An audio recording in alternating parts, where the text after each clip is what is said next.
while protecting taxpayers, helping homeowners, and not unduly rewarding the management of financial firms that are receiving government assistance. It is absolutely critical that the Treasury work closely with the FDIC, HUD, and other government agencies to use the substantial authority that they already have to help families avoid foreclosure and stay in their homes.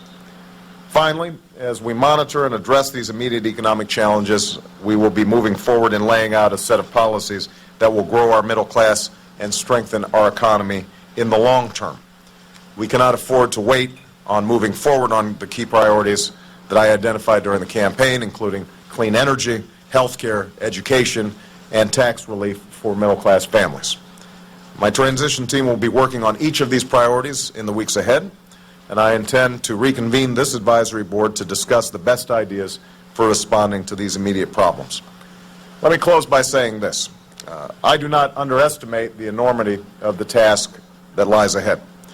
We have taken some major action to date, and we will need further action during this transition and subsequent months. Some of the choices that we make are going to be difficult.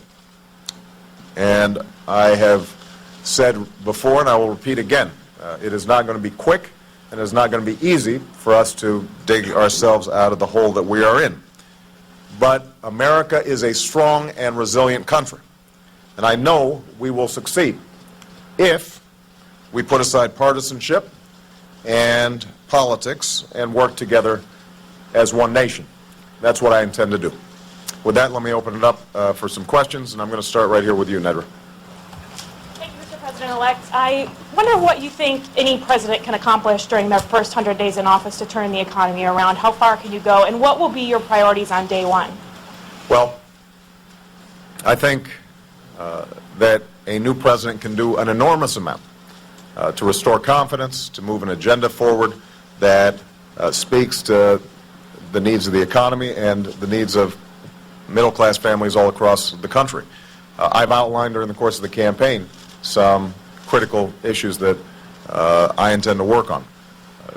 We have a current financial crisis that is spilling out into the rest of the economy, and we have taken some action so far. More action is undoubtedly going to be needed. My transition team is going to be monitoring very closely what happens over the course of the next several months.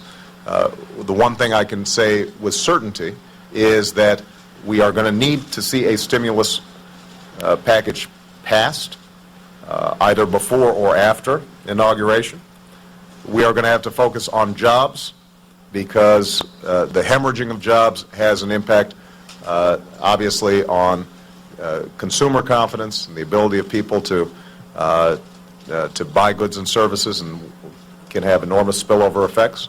And I think it's going to be very important for us to provide the kinds of assistance to state and local governments to make sure that they don't compound some of the problems that are already out there by having to initiate major layoffs or initiate tax increases. So there's some things that we know we're going to have to do, but I'm confident that a new president can have an enormous impact. That's why I ran for president. All right, Lee? Sir, there's been some suggestion from House Democrats that the stimulus package may be in trouble. That's going to be a hard time getting out of a lame duck session. Are you still confident that you would be able to get something done before you actually take office? I want to see a stimulus package sooner rather than later. If it does not get done in the lame duck session, it will be the first thing I get done as President of the United States.